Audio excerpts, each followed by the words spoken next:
So, I'm really excited to have you here.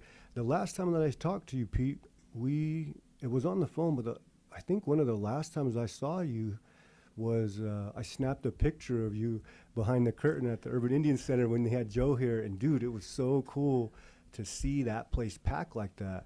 I had a friend who was working out in. He's originally from San Francisco, but he was working in Washington D.C. And I told him, I'm like, yo, you stop by and check this out. When he rolled through, he was like, whoa, like that's hard, man. That place was packed. Mm-hmm. It was diverse. Yeah. And he's like, dude, he travels across Indian country doing these things called gonas. It's called Gathering of Native Americans, and what they end up doing is they just bring people to community members together to help them create a needs assessment for their community. So rather than paying like a university to come in and tell them what they need, the community actually does it on their own. But he was really impressed with what he saw, and I'm like, yo, that's Pete, yo, like Pete smashes, bro. And so that was the last time I saw you, and just keep me, update me on some of this great stuff that you've been doing. I heard a little bit what you were telling me last time we were on the phone. Well, the last time I saw you was actually at your boxing tournament. Oh, dang, that's right. Yeah. Oh, dang. So you got memories way better than mine. Yeah, but the Joe show, I knew Salt Lake City, which I come from, which gave me my big break. Salt Lake, have big room in my heart for Salt Lake, because without Salt Lake, it didn't give me that platform to let me start a career.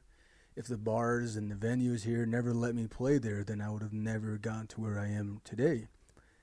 And so with things like the Joe, when I brought Joe Tahani here the first time I talked to you about it, you're like, yeah, we should do it, But it was more like I was convincing you it was a good idea, but at the same time I didn't know if it was a good idea. So I was like, I took a big risk because I believed in Joe, and what Salt Lake City was missing is, powwows are cool and all, but this place is oversaturated with powwows. There's powwows all the time here. And to bring something different like the Apache, White Mountain Apache crown dancers is something no one sees around here. And that's how I started my musical career, because no one ever seen a Native American singer around here like me. No one's ever heard anybody sing like I did.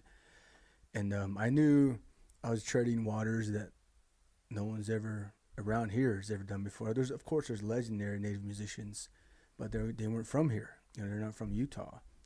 And so in the beginning, the stacks were stacked against me. Chips were stacked against me because I was Native American singing country music in probably the whitest state in America. And it was not only that, but it's also a Republican state and a Mormon state. And at the end, here I sit now and I realize that's not what was really against me. That's not what was really against me, and I'll get into more of that later. But from where I started to like playing coffee houses and open mic nights, to where I am now, to where I got a line of cigars, signature cigars coming out in January. I'm working with Black Feather Whiskey right now, and they're coming out with a line of Sands whiskey, signature series, unlimited. Just it's. And then, we got the hat company going now. We got the Pete Sands hat line with the Sands Trading Company. And with the Sands Trading Company, it's an apparel shop. It's not just Western. I don't want to, there's indigenous artists I'll be working with, but it's not indigenous. What would be the word? It's not indigenous. It's not aimed just for indigenous people. Mm-hmm.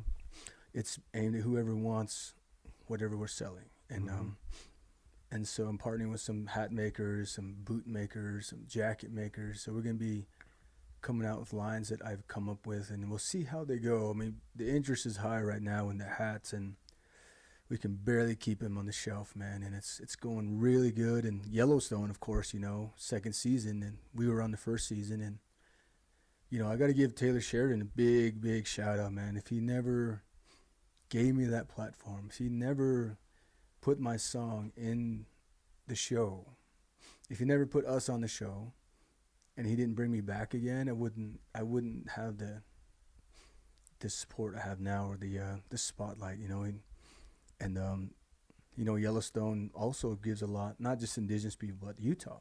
Utah, it gives a lot of tax revenues to Utah, a lot of jobs to Utahns.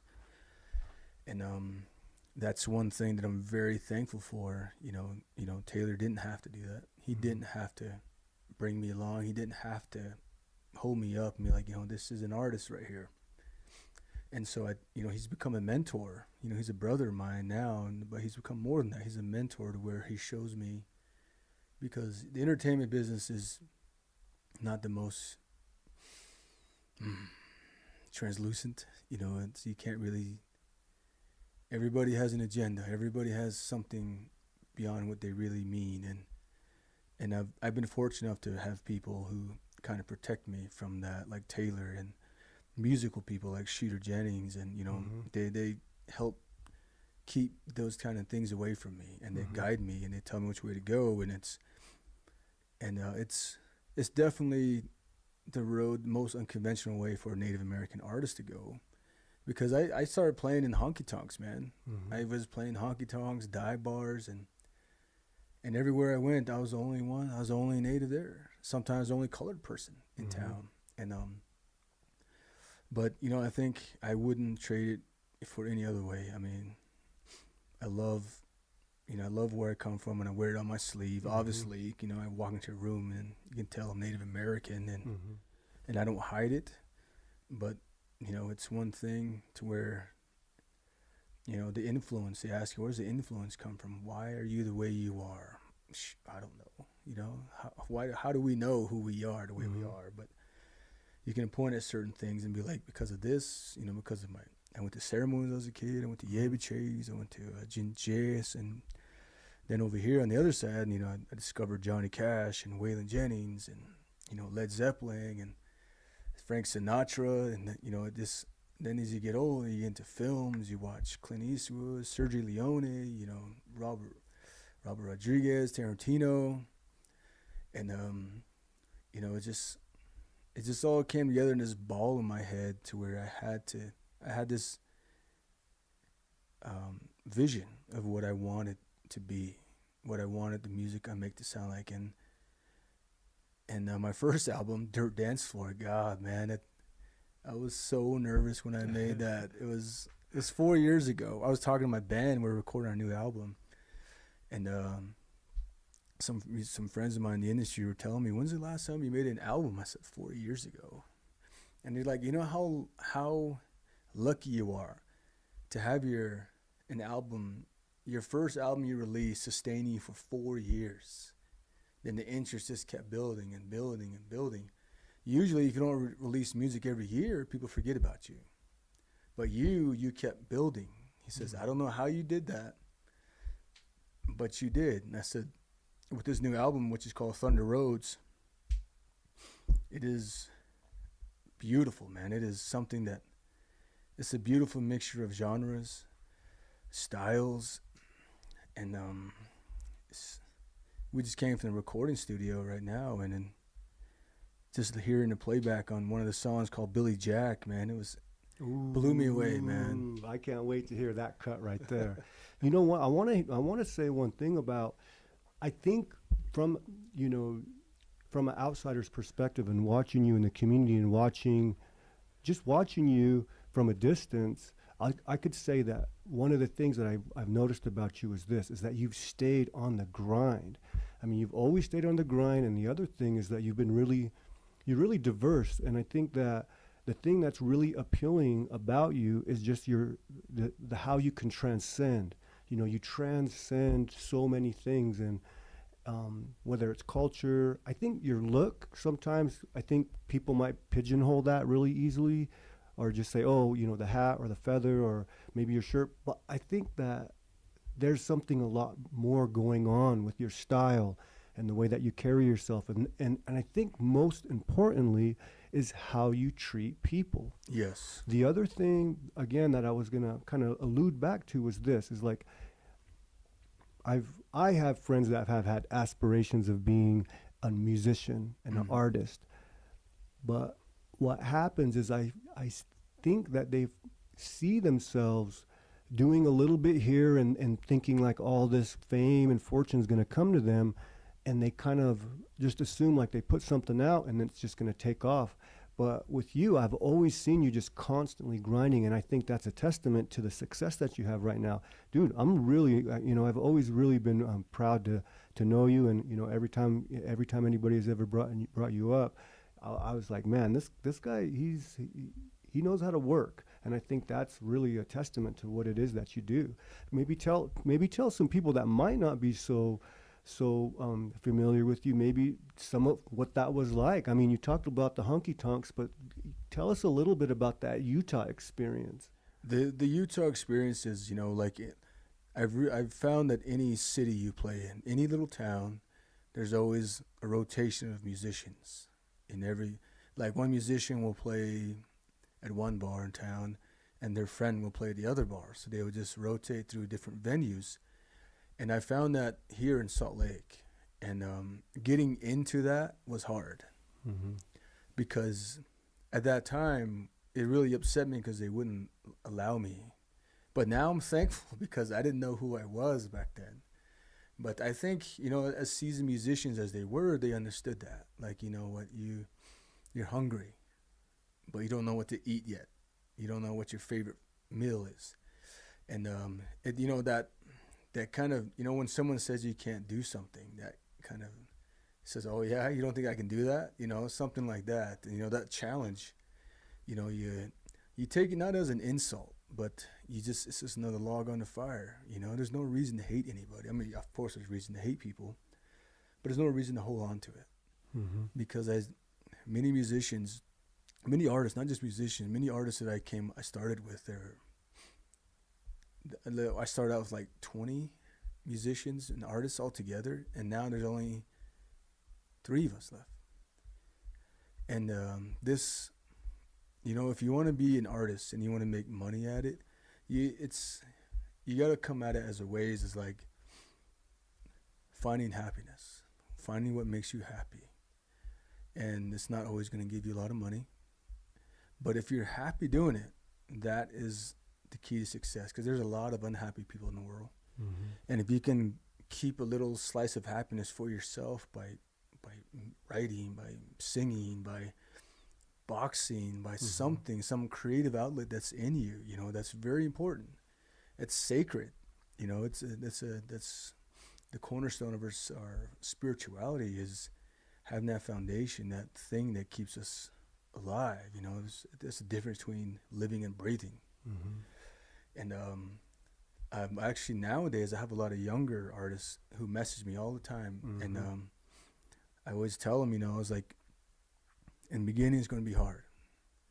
You're going to think you know who you are, but you're not. 5 years from now, you're not going to be the same person. It's just like high school. When you tell your younger teenage kid or daughter or your brother, you tell them they're not always going to be your friends. You change, this evolution, this people. But as an artist, you try to get in somewhere, it's going to be hard, man. It's not going to come instantly. And in the world that we live in today, where people can distribute music just on SoundCloud, YouTube, there's so much competition that you have to find a way to stand out. Mm-hmm. You have to find a way to stand out, and usually, from what I've found out, the easiest way to stand out is by being yourself. Mm-hmm. Because we come full circle. We always come full circle to where we started. And and also value yourself. If you come in saying like, oh, like, what do you want to play? What do you want to play? What's your price? And you're like, oh, I don't know, maybe. What do you think? Do not give another person that power over you. Do not let somebody else put a value on you. You go into a place and you say, this is what I need. Mm-hmm. This is what I can do. You base on what you can do, for how long you can do it, how well you can do it. And, experience is key. Mm-hmm. Experience is key, and rehearsal with any type of talent or art. Like they always say, the hardest worker in the room will always win. Skill, talent is beautiful to be talented, but if you're not going to work behind it, doesn't mean anything. You brought up something about boxing, and one of the things that I've learned in boxing was that, sometimes people get really, really good and they're really talented, raw talent at boxing. Mm-hmm. But sometimes what I've seen in the gym is like, even if I would have sparred with someone that had been a lot more talented than me as far as technique goes, or as, maybe they've had better training partners or been at different gyms for a while. One of the things that I did notice is like if I was physically taking care of myself and I was running on the road, getting my miles in every day, consistently eating properly, that sometimes that work would allow me Mm-hmm. to put someone in a position in the ring Mm-hmm. that they were like, oh, whoa, like, so there is a little bit like what I value what you're saying is that it's like, you got to really, you got to stay taking care of yourself. Mm-hmm. And the other thing that I really, really appreciate what you talked about is this: you really do teach people how to treat you. Mm-hmm. Like, you have to teach them how to treat you. Yeah. If you tell them, yeah, I don't know what I'm worth, or how, I don't know what I need, or Mm-hmm. you tell me, they don't know you, you know you. Yeah. And so you're the person that is going to definitely teach people how to treat you.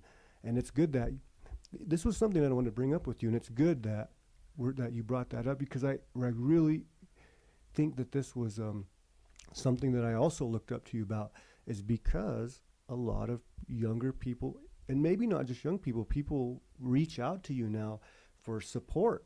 Mm-hmm. Online, whether they could be going through all kinds of stuff, and social media is such a vast network now that, people may come to you for advice. Like, tell me what that's been like for you. It's very surreal, because I don't feel like at the beginning, a lot of things that really helped me is, like my friends. I have really good friends now, and my circle is very small, which is the more you climb up the ladder, you see that your circle of friends will grow smaller and smaller, and there's nothing to get scared about. It's just you're just thinning the herd, and that's natural. Is that my friends and my ladies, they really help me see that the things that I do and say as I write music or whatever I write or create, they say there's wisdom in there. Mm-hmm. And what you talk about is wisdom, because in this world, in this world full of darkness, in this world full of stress and everything, you find a way to sing about it, but there's also a way out. The darkness is not the end. For some it is, Mm-hmm. but so when people started asking me for advice, I was very hesitant, and so I remember this one kid. I remember this distinctively because it was the first person I actually really conversed with. Mm-hmm. And they were talking about being gay. Mm-hmm. And he says, "Oh, I listened to your song In the Dark. Is that you? It sounded like you were coming out and saying something with that song." And he says, "What did you write it about?" And as from an artist perspective, it's kind of when you explain your art, it kind of diminishes. It narrows it down, to one specific point, and that's something you don't want to do. So I told the kid, I said, "All right, what does the song mean to you?" Mm-hmm. He says, "Well, In the Dark is about, it feels like it's a song about you denying yourself something, and you're just in the dark for so long, and you finally come out and say what you have to say or do what you want to do." And I said, and I was like, if that's what you feel, if that's what you get from it, then that's what the song's about for Mm-hmm. you. But he says, like, it really touched me because I'm gay, Mm-hmm. and I'm still in high school, and I live on a reservation, Mm-hmm. and it's not accepted. Mm-hmm. And I told the kid, I said, whatever tribe you're from, there is a sacred place for two spirits. No matter what tribe, every tribe has a two-spirit story, and they have a vital role in a lot of creation, a lot of ceremonies. Mm-hmm. And I said, somewhere along the way, we lost that. It was taken from us. And I said, but what was taken from us, we can get back. And I said, the people around you are not knowledge enough, or they're not brave enough yet, or not. It's either or. They're not knowledge enough. They're not brave enough to accept that there's other people. But I told the kid, I said, when you want to come out, you want to tell your parents, you want to tell whoever that you really care about, I suggest that you do it in a place where you feel comfortable. Mm-hmm. And so he's like, I didn't hear back from him for like 2 years later. Mm-hmm. Like 2 years later, he was out of high school, and I did a show out in Phoenix it was, and his sister came to one of my shows. I did a little coffee house show out there, and his sister told me, do you remember so? I don't want to say his name, but yeah. So I was like, yeah. She's like, I want to thank you for whatever you said to him. He came out, told everybody he was gay. He says, well, it wasn't a secret. Obviously he was gay. Mm-hmm. And I said, sometimes people just got to say it out loud. And he's like, when he came out, my dad hugged him. He said, you're still my son, Mm-hmm. And I said, fear of rejection is strong, man. It is strong. People kill themselves over rejection. And it's, you have a responsibility if you put yourself in the public light, if you become a public figure and you get this attention, you garner this attention, you owe that to your fans. You owe it to them to hear what they're saying. Mm-hmm.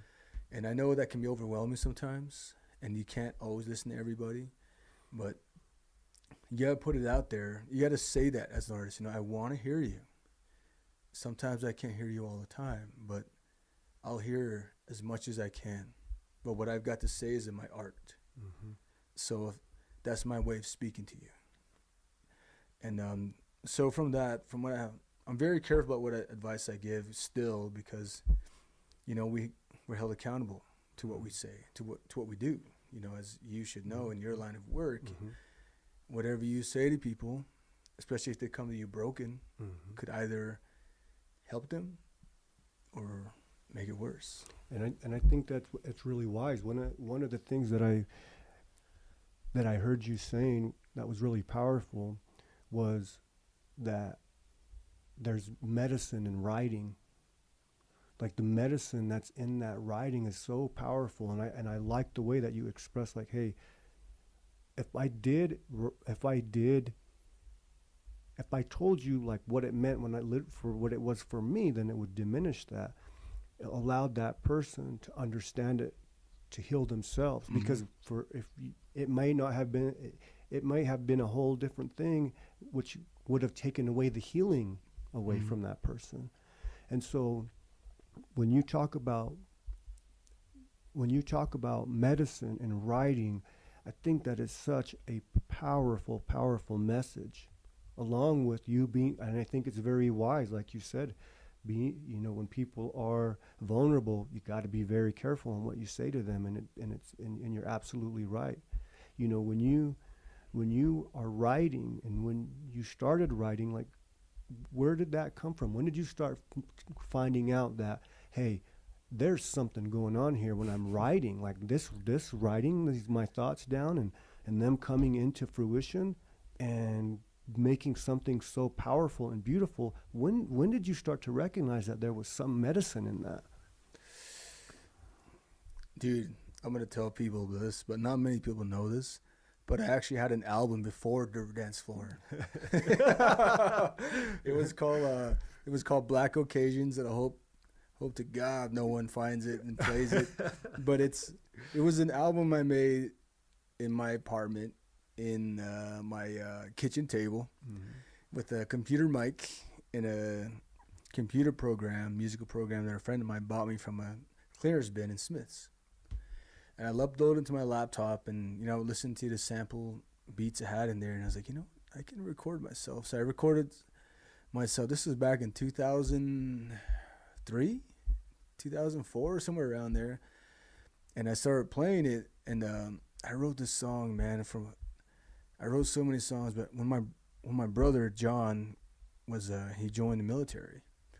and he told me he was being deployed to Afghanistan. I wrote a song for him, and it was, that macho mentality when you're younger. You like, you can't tell your bro, I love you, and I care about you, that type of shit. And but at that point in my Especially life, to your military bro, that macho thing when you're younger. I mean, right now I can tell, I love you, man, cool. But back then it wasn't so easy. Yeah. But so I wrote this song for him, and when he told me he was he would listen to it when he was deployed, and his girlfriend, his wife now, his girlfriend at the time, she's like, man, he listens to that song all the time before he left, and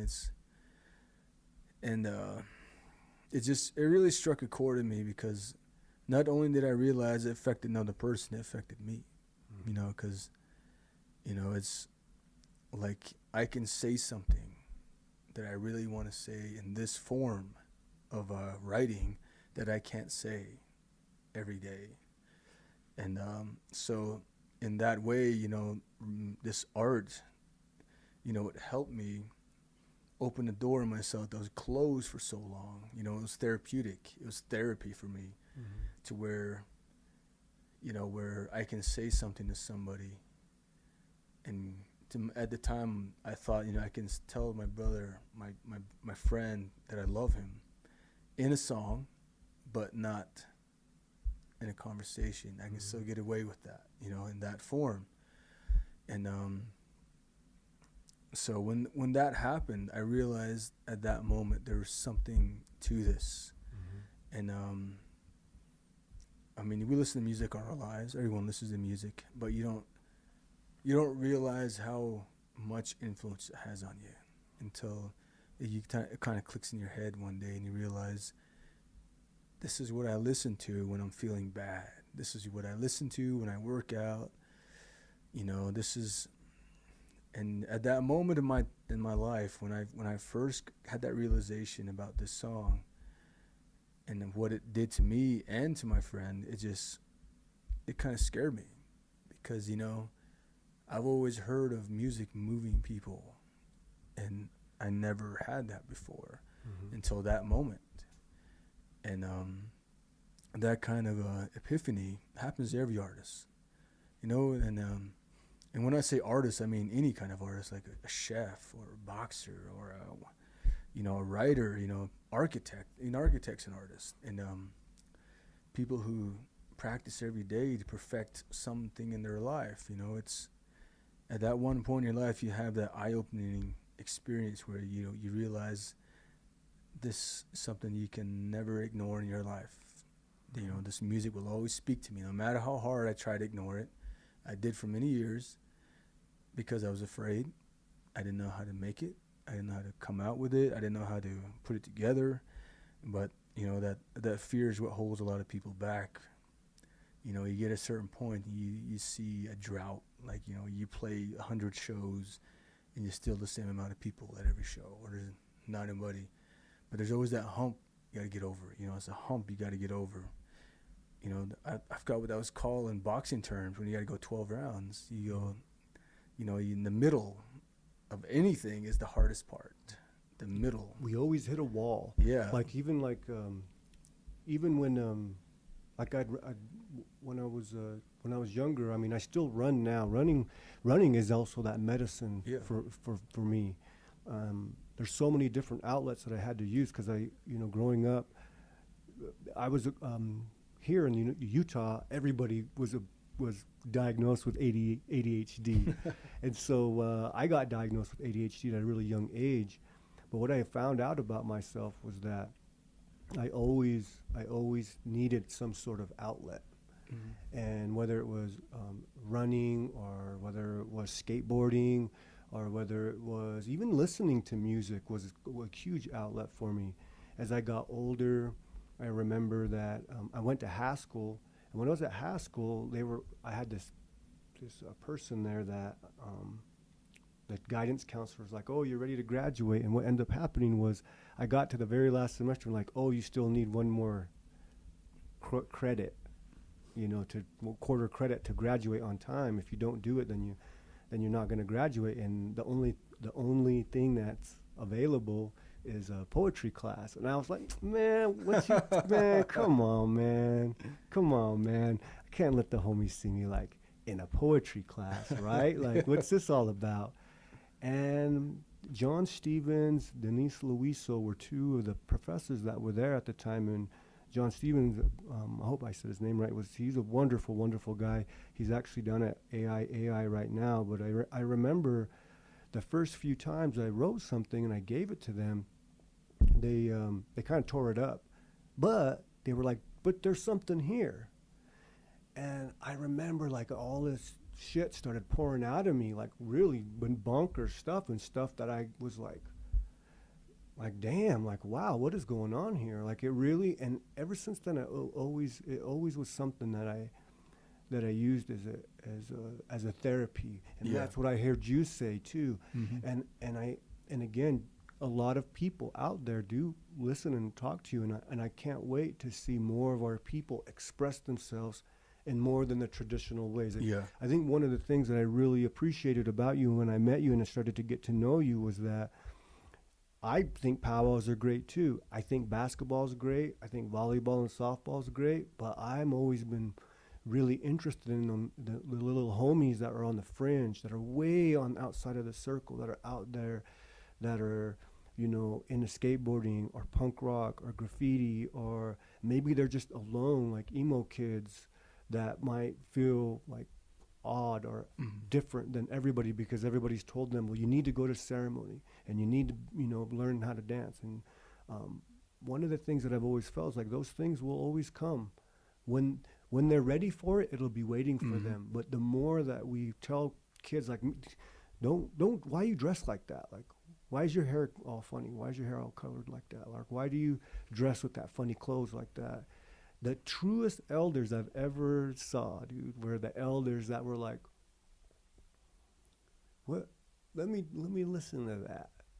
And they're like, you could see them moving. I met a hell of elders that would just be like, they're into it because they get it.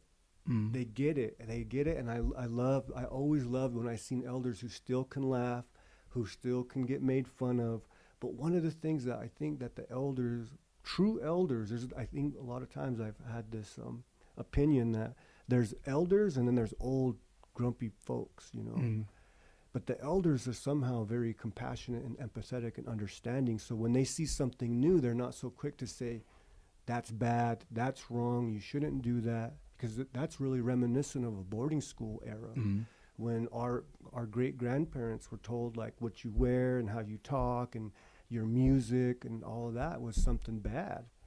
And so, you know, when I listened to you talk and I, you know, started to get to know you, I recognized how diverse you were in your thinking and how that really made an impact on the people that you interacted with. Yeah. You know, I always believed that, you know, my grandfather, Hank Manning, may his soul rest in peace. He was very fortunate. He was a very grumpy old man, but I think I got to know him in a way that nobody else did.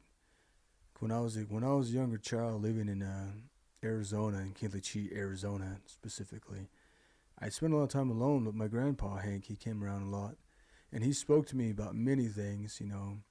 He's a hardcore traditionalist at heart. But around me, he was different. He was different.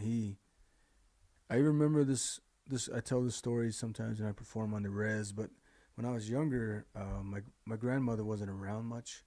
So I spent a lot of time alone, and I used to listen to the radio a lot.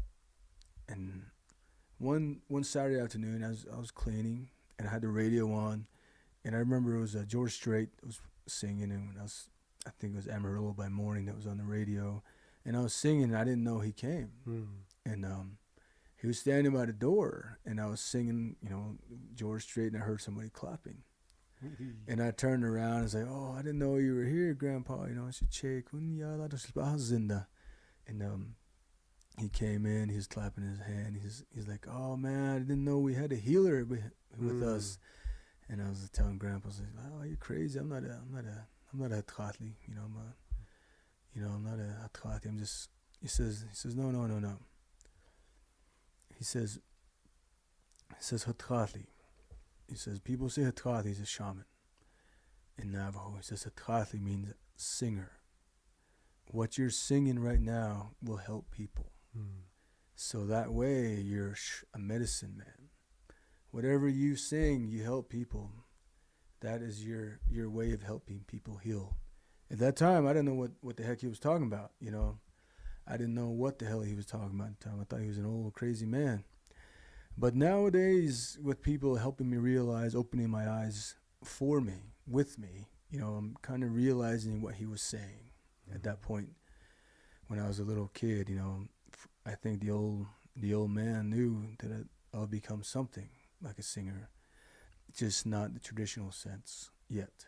And then, you know, that thing that where my grandfather encouraged me to sing in non-native way, it showed me later on to this day that what he always used to tell me when in Navajo, before any ceremony, anything, he says, first and foremost is you're a human being. Second, you're a Navajo. He says, because who you are, your culture does not make you any more special than a person from overseas. They mean just as much to this life as you do. Just because you have a culture different from each other doesn't mean one is more valuable than the other.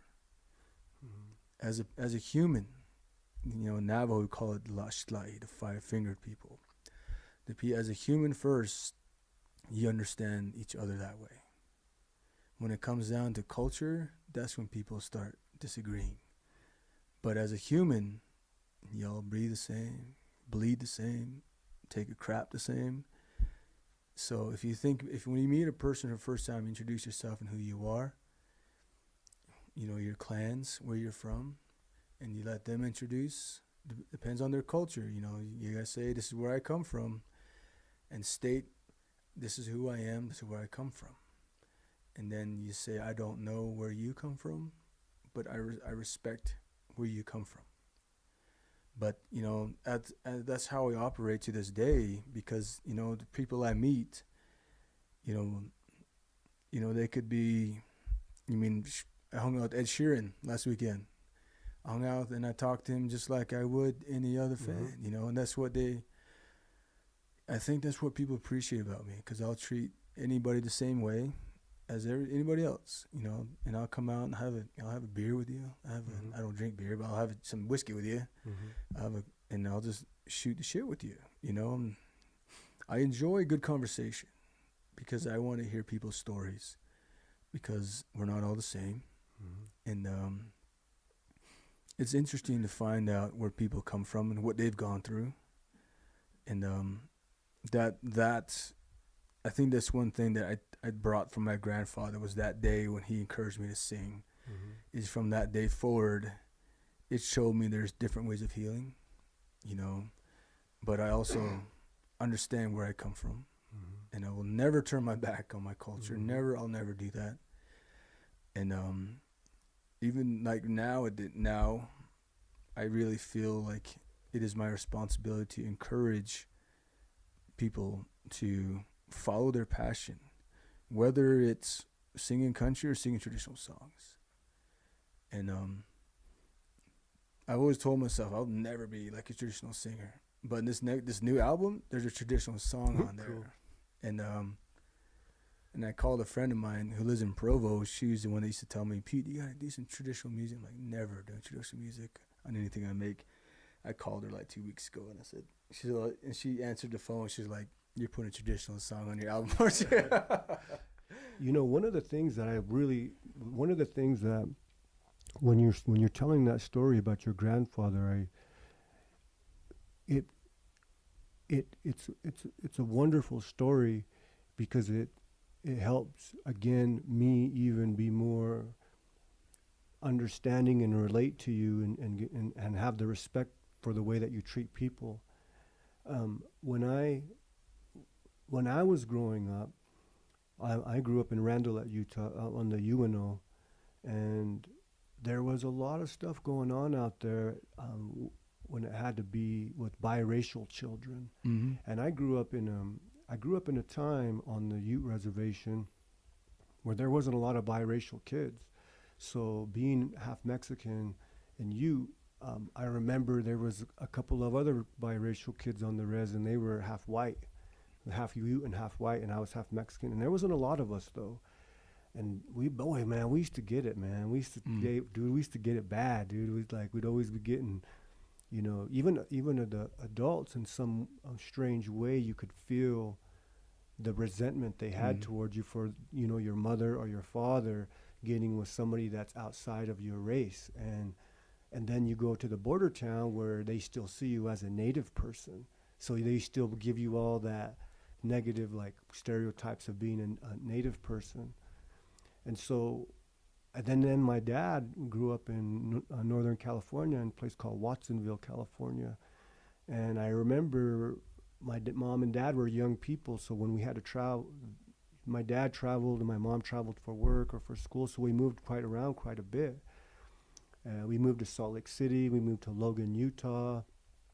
And then, but we also, I remember a time when we moved out to Watsonville, and I didn't speak Spanish. And when I went out there, I was my grandfather was a cattle rancher. He was a big time cowboy.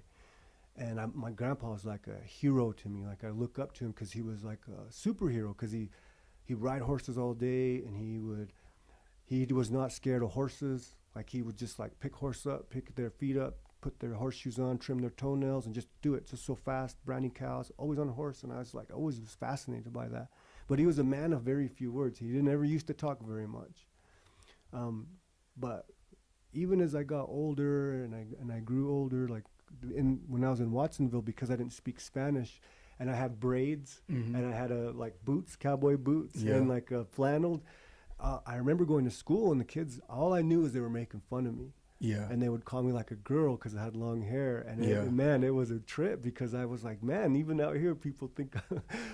So all of those young experiences, and I have plenty more as I got older, but that taught me a valuable lesson about what your grandfather said, is like, hey, it's that culture,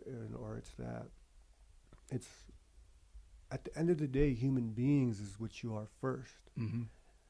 And so it's always been really important to me to really treat people as best that I can. If you're white, if you're black, if you're biracial, if you come from another tribe. Because even growing up, I think we've all heard it. I think now in this generation with me and you, Pete, that it's not as taboo as it used to be, but Utes and Navajos weren't supposed to get along, or they didn't get along. And now I'll tell you right now, like my big homie Marv up there, shout out in Seattle, man, he's like one of my best friends. And some of the traditional knowledge that I gained throughout the years has come from not just Ute men and women, but from all the tribes that I was lucky enough to sit down in ceremonies with, or sit down and learn from them. And so to hear you talk about how your grandfather was very clear about that message, I think needs to definitely happen a lot more. Yeah. And so that, I think that really, again, goes to a testament of your success by treating people the way that you do. It's the way you treat people is very important. Another thing about how you treat people, what adds on to that is work ethic. Your work ethic says a lot about you. If you're out there sweeping the ground and you're doing it half-assed, what is that going to say if I give you a better job? Are you going to do it any better? That's one thing that I've always prided myself in, my work ethic, because I'll show up every day, do it as much as I can, give it my all. There's days where we're not 100%, but we'll keep going. You got to keep going. You got to pick yourself up and keep going. And when I was younger, I was bullied a lot because my interest. Because I love Frank Sinatra, and I wanted to go to Egypt. I wanted to go to Peru, and living on the reservation. That's not really something people hear, especially when we were younger. Everything was different, and my mother used to dress me all different too. She used to put colorful MC Hammer pants and stuff like that. So it wasn't very. I got picked on a lot, but it goes back to when people ask me for advice. and they asked me, like, I'm half white, half Navajo, or I'm half Hopi, half Navajo. How do I deal with this? I said, bullying's never going to go away. It's always going to be there. We can try and curb it, but that's one thing that I do a lot. I did some anti-bullying events, and that's one thing that they didn't like me saying. And I said, bullying, these anti-bullying rallies are very, they're very positive. It really sends out a very positive message, but it's never going to go away, never. And I said the best thing we can do is to strengthen our kids' resolve, because when someone comes up to them and says, hey, you're half whatever, or you come from a different tribe, have them have the resolve to soak that in, but not keep it. Mm-hmm. Yeah, like, this is a gift you're giving me that I don't want. You can have it. I don't want it. I'll leave it right here for you. What you're saying to me is not going to help me in any way. And getting your hands in, that goes along with work ethic as well. If you're not willing to get your hands dirty and work with your hands and go outside and, do stuff for yourself, do stuff for yourself. That's one thing that all the mentors that I really have, like Taylor, he rides horses every day, and he does everything that a cowboy does. And seeing that, it reinforces in myself that what I believe in is what everybody, it's not so bad. It gets you places. And everybody else, any other, very successful person I know, they do the same thing. They keep their work ethic every day. They keep at their craft every day. As a boxer, you got to run. You got to hit the pads. You got to do it every day. As a musician, you got to rehearse every day. You got to play and learn your skills, As a painter, you do the same thing. It's all about rehearsal, repetition. That's what it's about. Hard work beats talent, and that's true. Mm-hmm. There's no way you can refute that. But, the way you treat people at the end of the day is how you sleep at night. Mm-hmm. And if I know I did somebody wrong, it's going to bug me. And but also, you can't please everybody. That is another point that we should all learn how to accept. You can't please, especially in the profession that I'm in, is you're going to rub somebody wrong. Because, they might not like you because of how far you've gotten. They might not like you because you got somewhere that they tried to get for so long. And, that's the one thing that, when I go do speak at the very rare Native events I do, I tell them, the one downfall of our Native communities is ourselves. It's because we cannot support one another. The first chance you get to tear somebody down, we go at that. We love gossip. We love negativity. And I said, I don't know how we can change anything like that. I don't know. I have no idea. But, asking the question, addressing it, speaking about it is probably the first step. But, that's one thing that I speak to a lot of these young Native American kids. I tell them, go to college. Give college a try. Do 1 semester, 2 semester. And I told my cousin, she barely graduated, I said, I don't want to, take the thunder out of your moment here, but maybe you should try community college first. Start out small. You come from a small community. It gets overwhelming if you get into the auditorium where your classmates are like 300, 200 people. Just, you're still going to college. You're going to community college. Start there and see how it goes. And then gradually go up, make your way up. You're not treading water. You're getting ashore. You're getting there. But that's how I started, because I got my bachelor's degree in criminal justice, criminal law, and I started at a community college. And if I went straight to a big university, I don't know if I would have made it. I don't know. But man, we have the resources now. We have access to resources nowadays to where we can really, really gain knowledge to better Native communities. I like this idea that bullying isn't going to go away.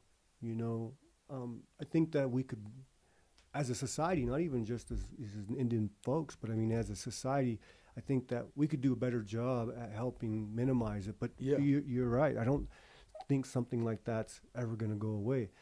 Just like in our community, gossip is never going to go away, and it's No. such a toxic, it's such a toxic form that really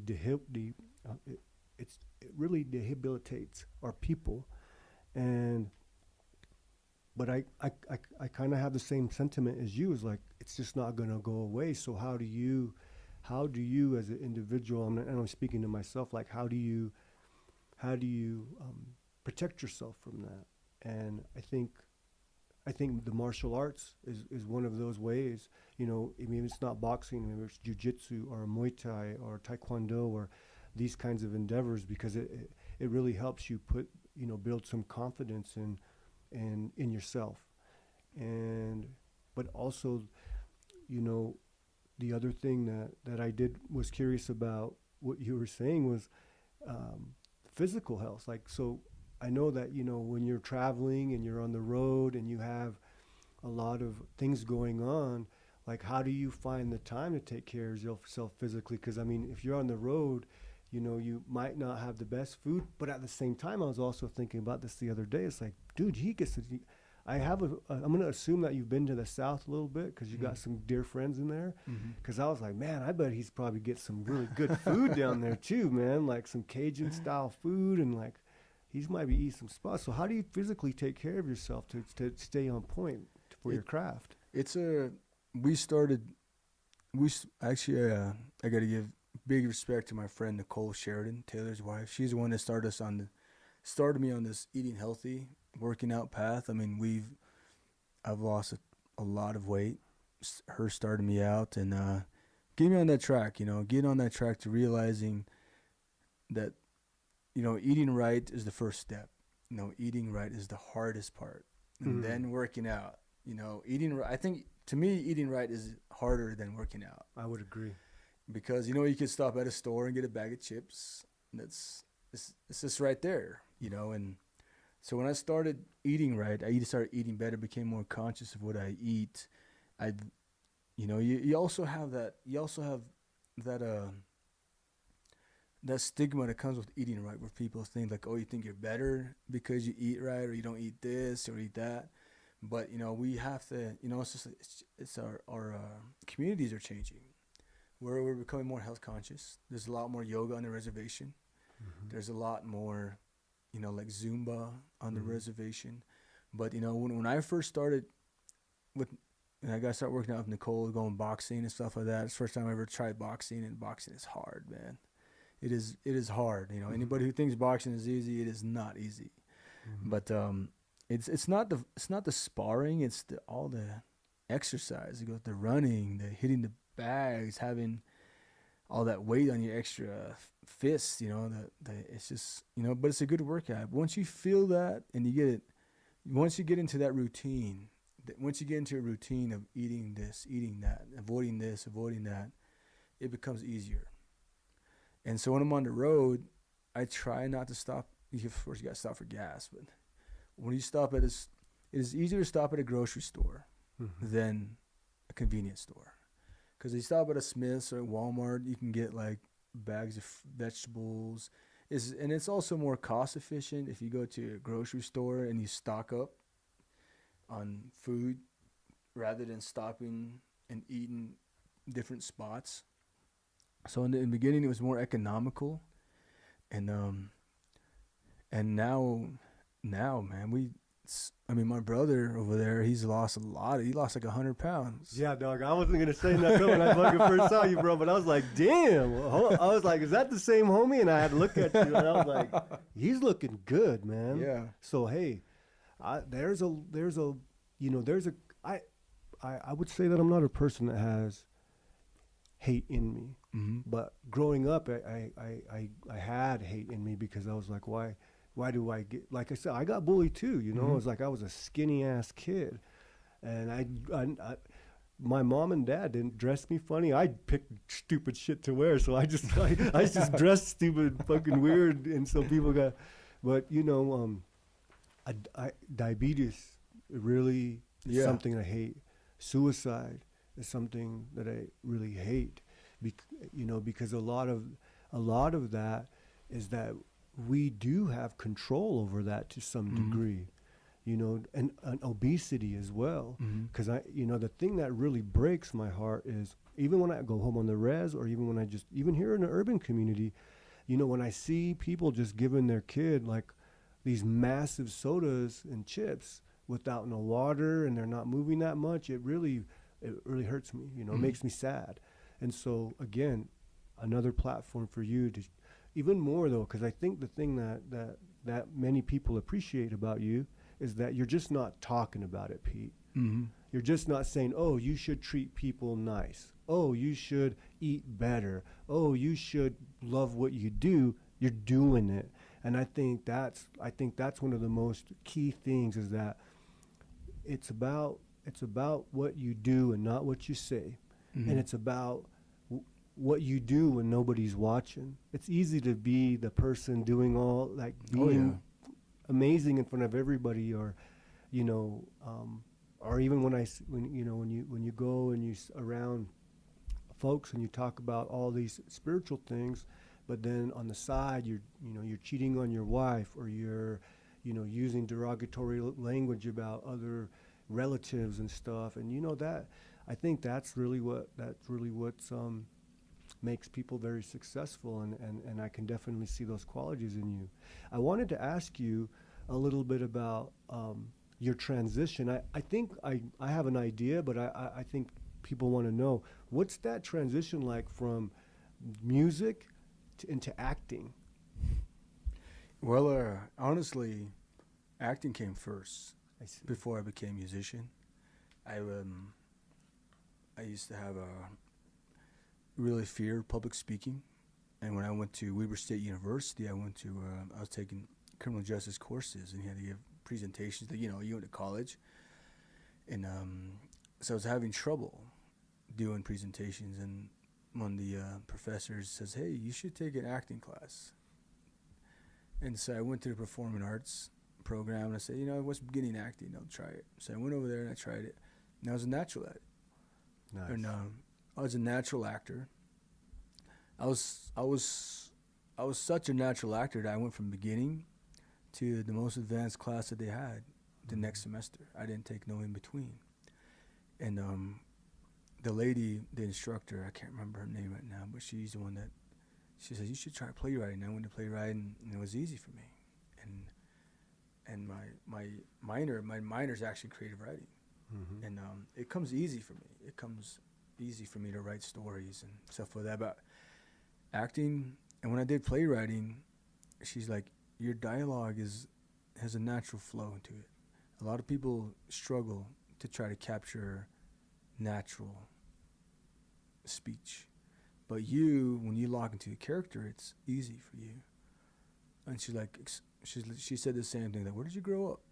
What did you? I was like, I just grew up on a reservation. She says, no, there's more to it than that. I was like, I spent a lot of time alone. So when I was younger, I used to read a lot of National Geographic. I listened to a lot of radio programs on AM radio, and I watched a lot of movies. So that was my world. That's what I escaped to. So when I'm here in acting, it says when we do a scene, I can connect it to somebody I met in real life, and I can channel my character through them, and it comes back to me, and I know how to do it. And so that way, it kind of helps me capture that essence, and I think when the music came along, it was actually my buddy Shooter who explained to me the best way. He says, Pete, when you get on that stage, you're like a pro wrestler. You get in the ring. Yes, that's an act. That's a character. When you get off, you're not the same person. You're not the same person at home. You're not the hard drinking, honky tonkin' dude at home. He says, you don't drink all the time, and that really resonated with me, because I'm like, if I can't be who I am on stage, then I'm just lying to somebody, And so when I got on stage, it kind of took me a long time to find myself on stage. And once I did, You know, I watched when I was younger. I watched a lot, some kind of taping. You remember they used to have those old big laser discs? You remember that? I watched Enter the Dragon on one of those. We watched that thing a million times. I've seen on they had one. I can't remember what it was called, but I was going to school in Ganado Elementary School, and my third grade teacher time had a laser disc, and on there it had clips of live performances, and Johnny Cash at San Quentin was on there, and it had Live Aid with Freddie Mercury on there, and it had Sinatra live at the Sands on there. So when YouTube came around again, I started watching those things I watched when I was a kid, and they were lying about anything. That's who they were in real life, you know. And so when I finally found myself the stage presence that I had, it's like that first day of acting, it just kind of, everything washes away. There's no fear there no more. There's nothing to be scared of. You're already out there. You're already on stage. All the eyes are on you, you know. It all comes on you. And what are you going to do with this? You know? And what makes it even more is that you got a band behind you, and they depend on you. And now it's like you made them believe in you, and now you got to show them why they should believe in you. And, you know, there's two ways I found myself in film and in acting. It, you know, it's just, you know, then I became a filmmaker, and it's just all about trusting yourself. It's all about trusting your vision and believing in yourself. Because if you don't believe in yourself, then why? You know, when listening to you, it obviously hasn't come easy, but there's something about your experiences that's helped a lot of these endeavors that you're doing come natural. And obviously there's a lot of challenges that come along with that. But is there something now that you find yourself like that you're finding yourself wanting to challenge yourself with new? Is there something there that's like, you know what, this is out of my comfort zone. This is a little bit different for me. What is that? Is there something like that you're working on now? A new challenge that you're putting yourself into knowingly? Yes, it is the Sands Trading Company apparel, you know, clothing. I'm not much of a fashionist, you know. I don't declare myself as any kind of stylist, but people want what I wear, especially the hat.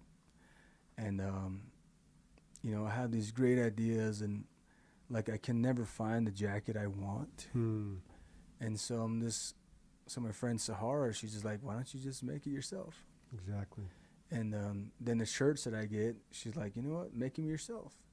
And once people see what I put on, and they're like, where did you get that? I'm like, and we made it. And so, you know, that's the avenue we're headed down now. Is I had a vision. My buddy, some of my buddies I'm working with now, who are from LA, you know, they're from Beverly Hills, and I didn't know people were actually from Beverly Hills until I met these people. And you know, Real Housewives, huh? they really show me. She says, Pete, you already speak the language, the business language, the entertainment language. All you need is a little guidance of how to set up a business. And I said, and they asked me the same thing. Why do you want to do this? And I said, 7 years ago, I was living in Farmington, New Mexico, working in an oil field. I had a dream that night that I was older, and I was walking down a hallway, and people were calling me Mr. Sands. Like, hey, Mr. Sands, have a good day. Have a good day. And I was telling them, you know, giving people hugs, shaking hands. And I got into the car. I could feel myself that I was older because I was looking at my hands, and it was like older. And he says, okay, Mr. Sands, you're here now. And I got out, and in the middle of Manhattan was a trading post. Like, it looked like an old trading post in the middle of Manhattan, downtown New York. And all these, you know, he had all these other stores there, like Gucci and all these other places. And in the middle of all that was a trading post. and on there said the Sands Trading Company. And I went inside the store, and there was clothes, there was jewelry, there was hats, there's all Native American jewelry, silversmiths, and all kinds of stuff. And I went in there, and I saw my reflection in the mirror. I was an old man. I was an older guy. And I woke up from that dream years ago. And then when I met my friend Lehigh and he started making hats, he says, Pete, you ever thought about making hats? And I was like, funny you should say that. I had this dream. I love how inspirational that is, because it is like truly when you say, you know, follow your dreams, you know, again, you're not just talking about that, Pete. You're really demonstrating that.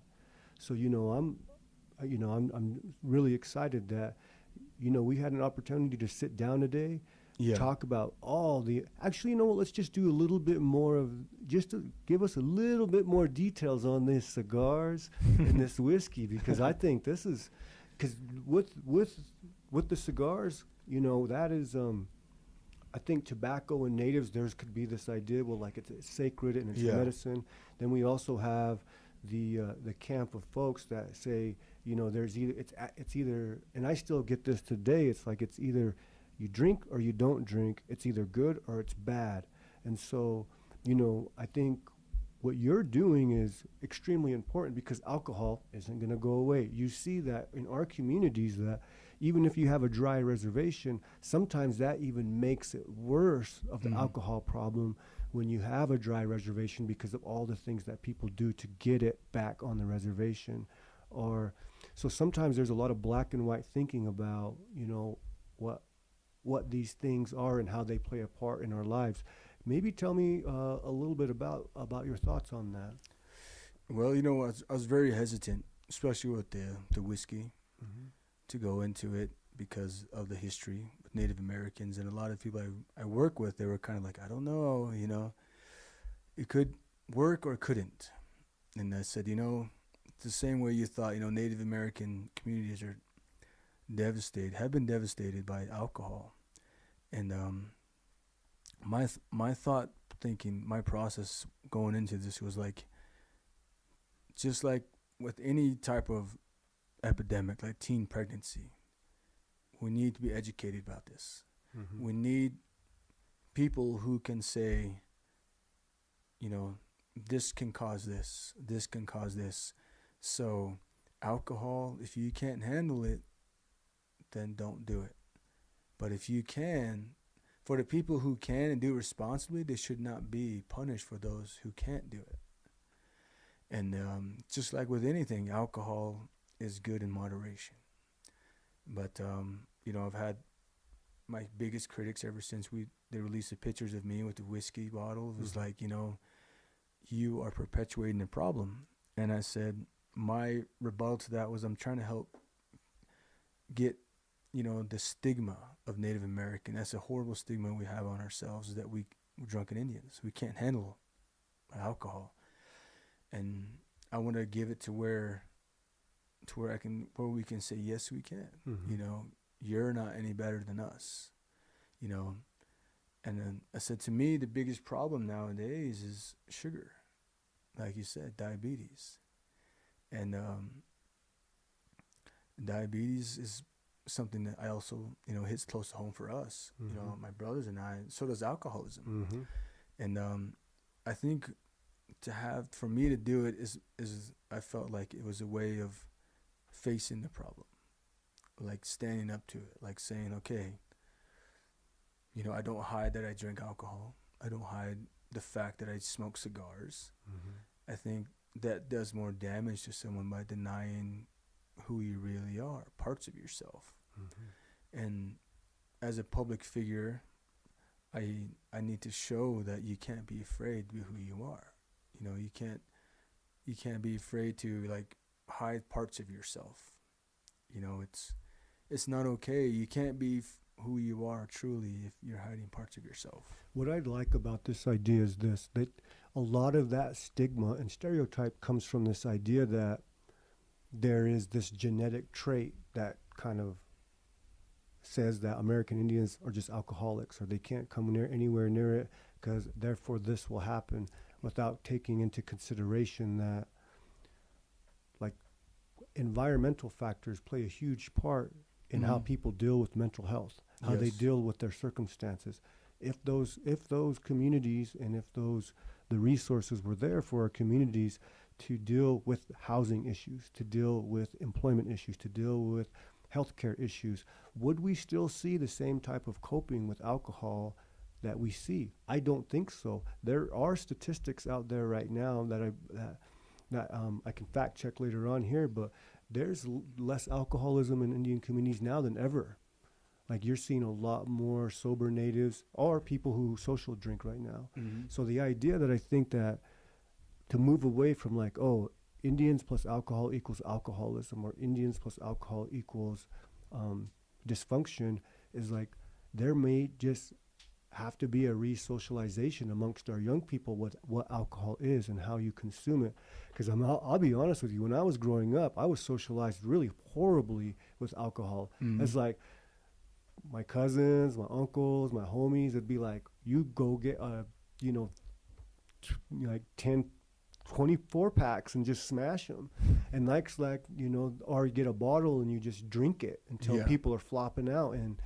And if you learn that's the way that you drink alcohol, all it does is it causes problem drinking. And if you're in a community where there's a lot of strife going on, there's a lot of dysfunction, there's community members coming in, growing up in a family household where there's a lot of stuff going on, I think that's a really toxic formula for a young person to learn how to drink alcohol. So again, watching you kind of say, hey, look, we're gonna redefine this. We're gonna take it back, and we're gonna redefine ourselves. And I think that's a huge part of what's going on in the country right now as far as Indian culture goes, is that there is a renaissance going on, that we are no longer defining ourselves and putting ourselves in a box.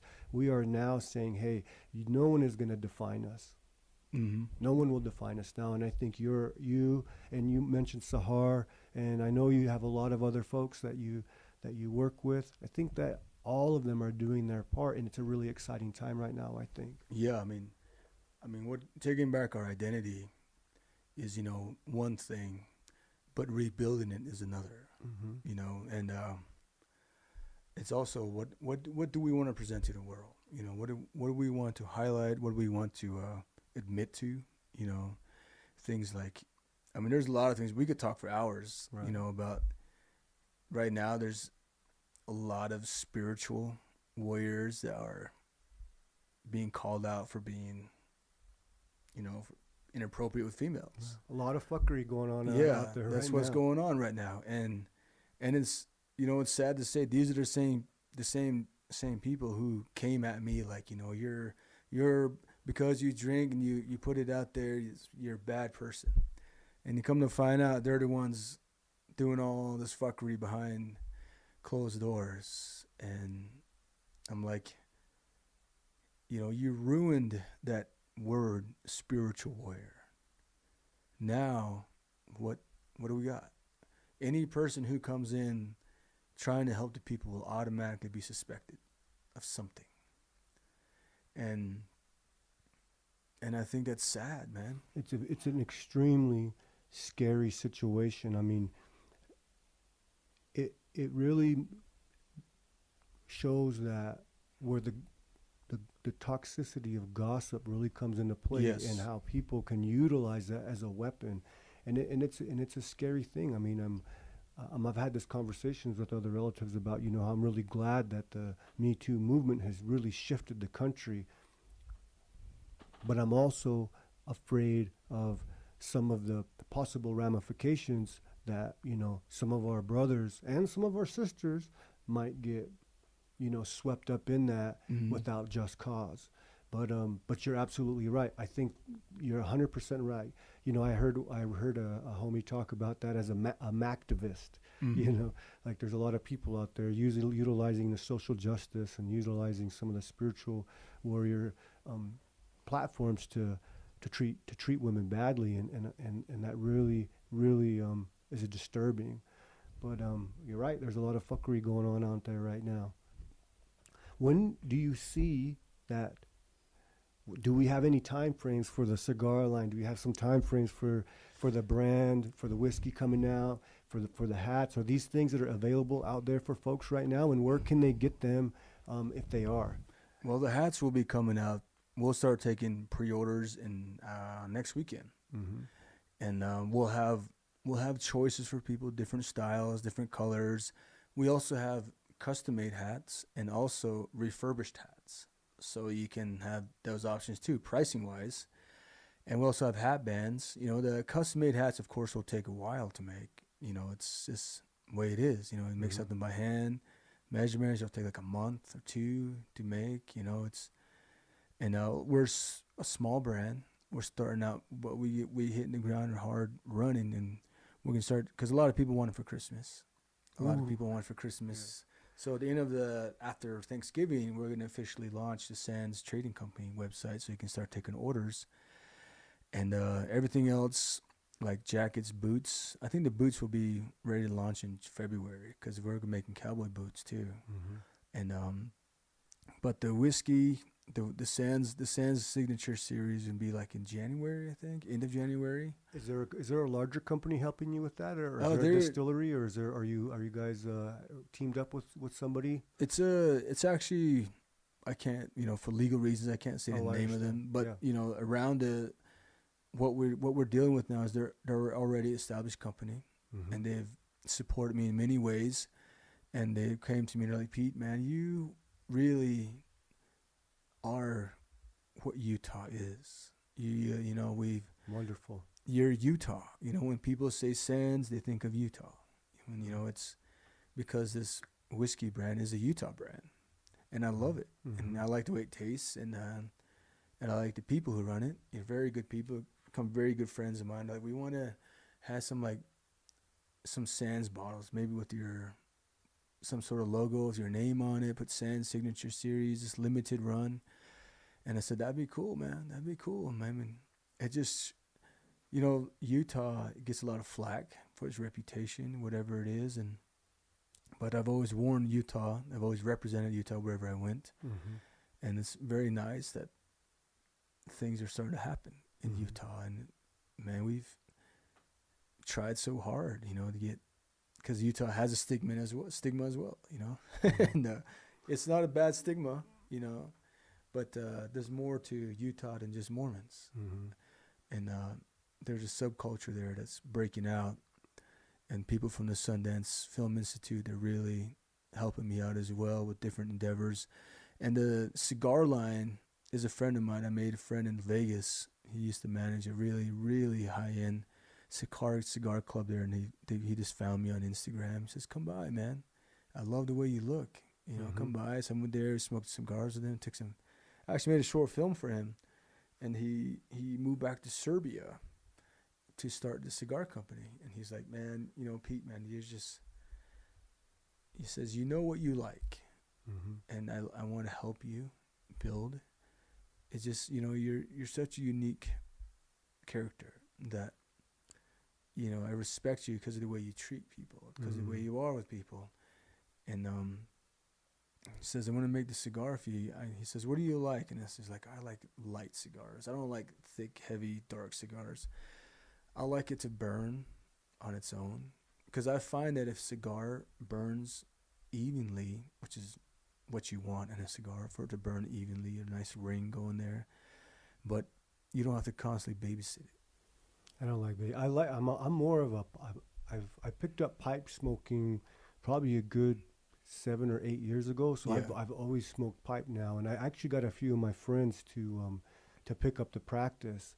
And so it was cool to see a fellow tobacco lover when we first started hanging out, because you always had your cigars, and so it's good to kind of get a little bit of etiquette, Yeah. because like you're saying, a ring, a nice slow burn. Because in a way, with my tobacco pipe smoking, I like and I don't think might be the same thing for pipe, but I like my tobacco a little bit more dry, so I don't have to constantly babysit the Yeah. pipe, and it just stays there, so I can talk and bullshit with someone, and then come back and get a nice pull, as opposed to constantly like sucking on the pipe, man. Yeah. So it's really cool to hear the etiquette for Yeah. cigars. Because as a cigar, you got to keep it in a moist environment. Mm-hmm. It's to keep its flavor.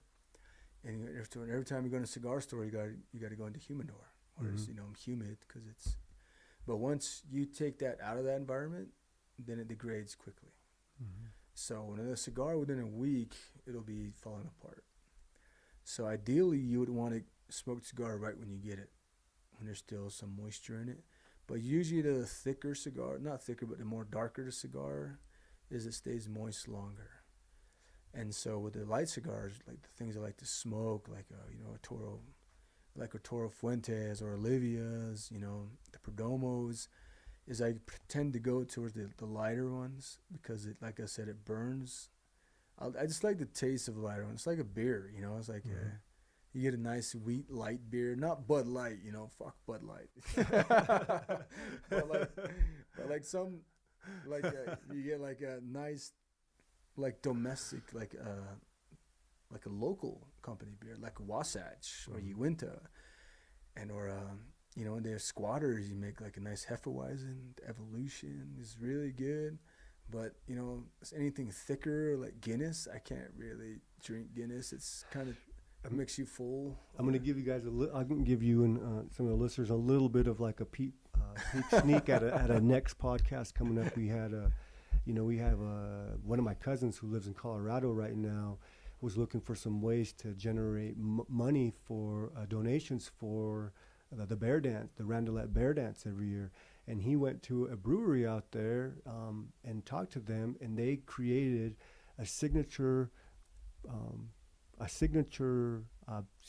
beer style called Bear Dance, and portion of that proceeds every year is going to go to the Randelette Bear Dance, so they can pay for the traveling and all the things that takes. And again, he also came under some scrutiny too, and I can't wait to bring him on so he can talk about. He's actually the youngest bear dance leader that his grandfather turned it over to him, and he was the youngest one, and he's gotten a lot of shit for a lot of the things that he's tried to do to kind of like change that up. So again, listening to you and knowing that there's a lot of other natives out there doing really progressive things and things that are that might be a little controversial at the same time, but I think that you guys are the ones that are kind of pushing the culture in a way, in a direction that is healing. And the thing about it though is, I've always noticed this, is that even when the culture gets pushed in these new creative ways, it'll still always come all the way back full circle. Mm-hmm. It's like these things aren't linear. I think when we start looking at things and just this, it starts here and it ends here, that's really a different cultural way of thinking about things. If we stick to our cultural way of thinking, is that it'll always come back around full circle. So hey man, we got a really good interview, and I'll go ahead and let you kind of wrap it up. If there's anything else that you wanted to shout outs or anything you want to put out there, I'm excited for all the things that you're doing, where you're going.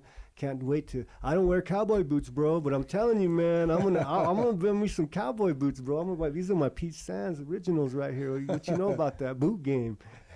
Yeah, I'm actually working on a documentary films. I've been working on it for a year now.